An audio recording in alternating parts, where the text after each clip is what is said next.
strap through the winch. And then what happens? And then you tighten the winch. With what? Big black stick. Does it come with the big black stick? Oh, it does. Does it what? I didn't know if it came with the big black stick or if you had to get one. Oh, we bought one. So these are special, like semi ratchety tie down. What are these words? Flatbeds have them, I think, or most. And this is how you tie stuff down on a semi flatbed versus the crank handle ones? The 2-inch, yeah. Yeah. So then you just pull this out and go into the next hole? Mm-hmm.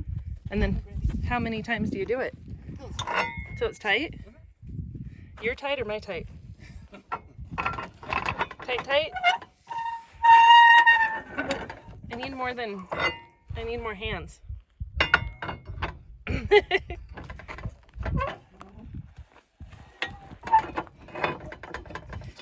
Is this the first time we've ever used this trailer? Yeah. This is awesome.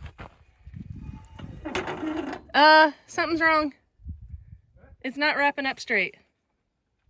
Oh, need to move the winch probably. Okay. Do I unwrap it, unroll it, Yeah. Yeah. Come to the right a little bit. Okay. I can't video and do this. So Sam is getting ready to take the semi into Weezer to get a hole or a leak or something fixed in one of the tires so that we can start our hay hauling home. So that's pretty exciting. So this is crazy. This is all hemlock, which is what we're trying really hard to get out of and keep out of our fields. There was a lot of it. And this is a field at the bottom of the road. You can see it's almost as tall as the stop sign, which makes it really fun to see if there's anybody coming. So I've got some over there. So what I'm doing right now is going to Weezer to pick up Sam. They just started working on the tire on the semi. Sorry, car. And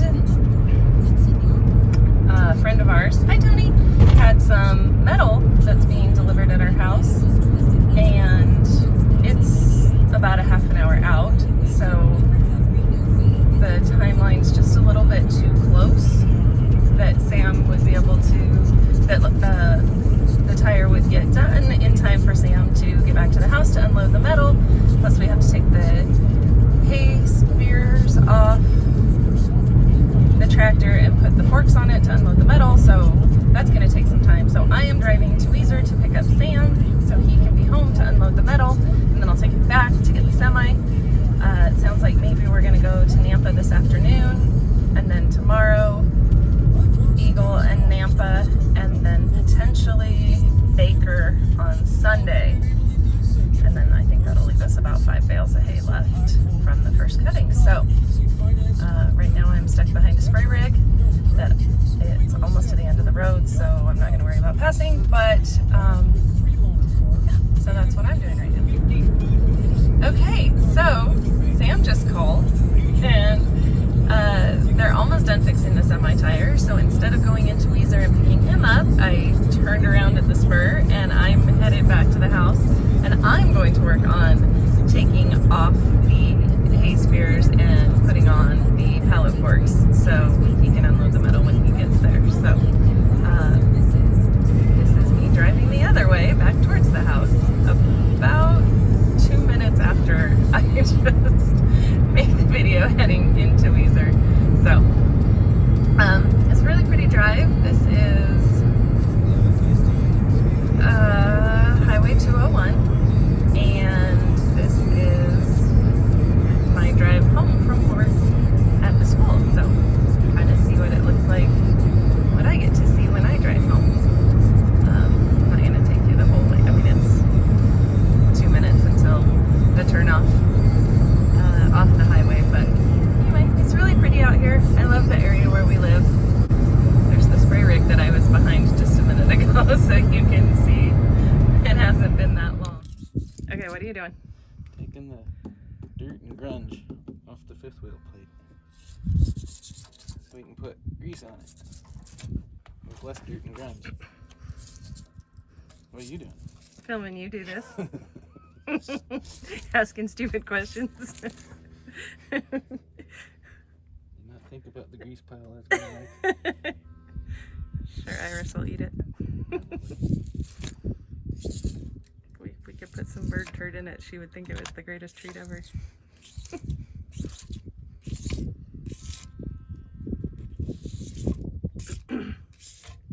So is this like yearly maintenance every time you take a trip? How often are you supposed to do this? I don't know. This will be the first time. Well, it's the first time we've taken it anywhere, Exactly. so. That's super gooey.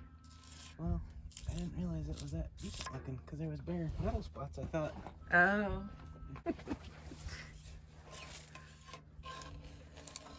Could you run this through your oil separator, or is it too thick? No, it is way too thick. So you just have to... It's not a grease separator. It's very satisfying. Probably.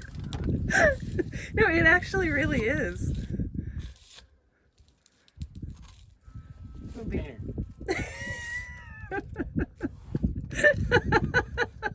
You say it must be true. I agree.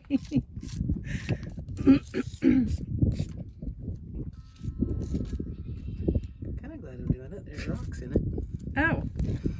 Probably not helpful. I don't think they're oil rocks, so.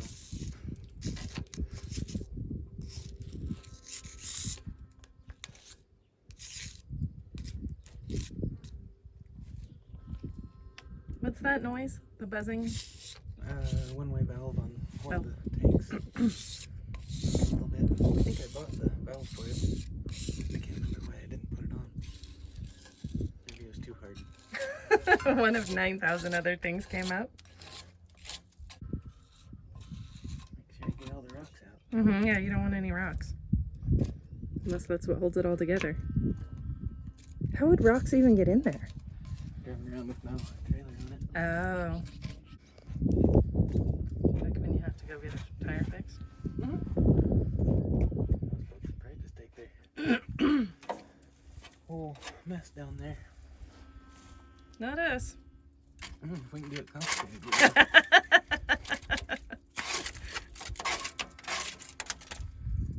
Okay. I want to watch you smear it back on there. I think it's going to be like frosting a cake. It's not as exciting as you think, Brittany. Everything's exciting the first time. Mm. Then after that, it's just, oh, that thing again. Oh, look at it.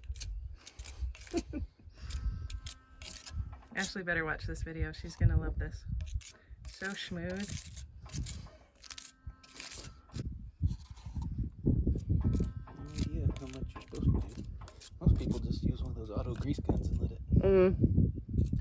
Slobber all over. And then it just goes where it needs to. Like I said, I don't understand how any of it's actually going to stay when the trailer squeezes it all off. Yeah.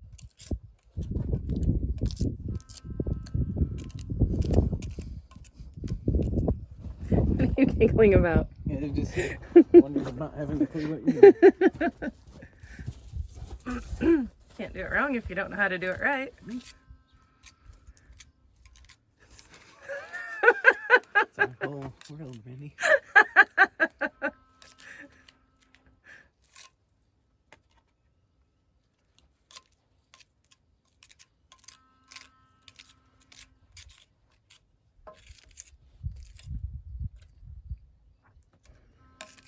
That's what I'm going to title this, our most satisfying videos.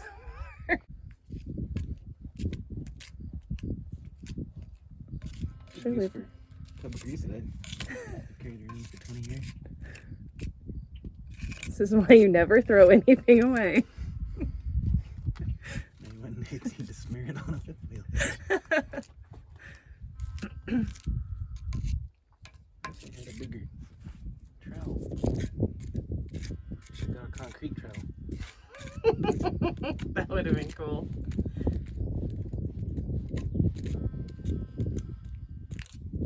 That's gotta be roughly good. I think. It's better than it was, I think. I think.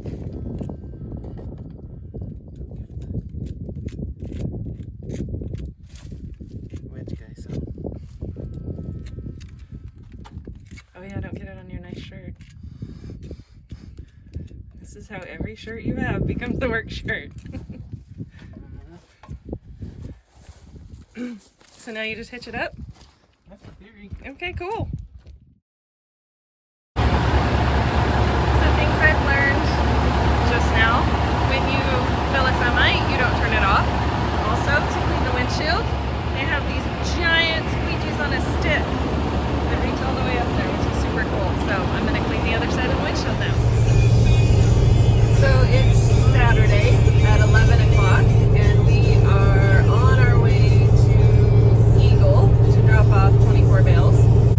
We were on Highlight, and our mirror decided to leave the chat. So it is no longer attached to the vehicle, which means I can't see what's going on back there, but I'm not the one driving, so it doesn't really matter. But it was a little bit scary when it came crashing by the side of the truck, and a little bit strange that it just decided to fall off. So hopefully that's the only misadventure we have today.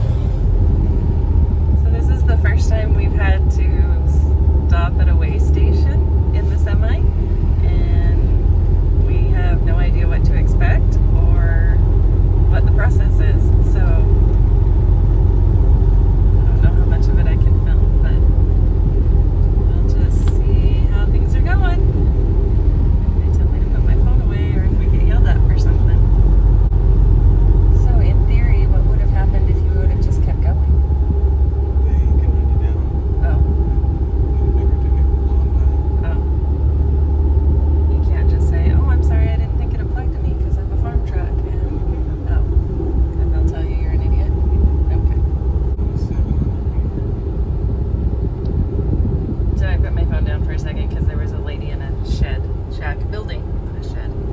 Anyway, so I guess you just roll across the scales, and if everything's good, the light stays green and you get to keep going, and if it turns red, then you stop and do some stuff. So right now we've got a green light, so we're just gonna keep rolling along. That didn't seem too scary. That's awesome. Yay, weigh station. So basically a check engine light or warning light or something came on the dash a few miles back, and we pulled over on the off ramp. Sam checked a bunch of things, couldn't tell. We have oil pressure. Everything seems fine. When we went to start it back up, all the lights went out, so we thought we were fine. Drive down the road a little ways, the light comes back on. So I think we're near the town of Durkee, and on the side of the road at what used to be a travel plaza. Just trying to figure out what it's upset about. Sam thinks it's probably some kind of emissions thing, like DPF or something like that, or some kind of sensor wiring thing. So hopefully we'll get it figured out and everything will be okay, and we'll get back on the road pretty soon. Okay, so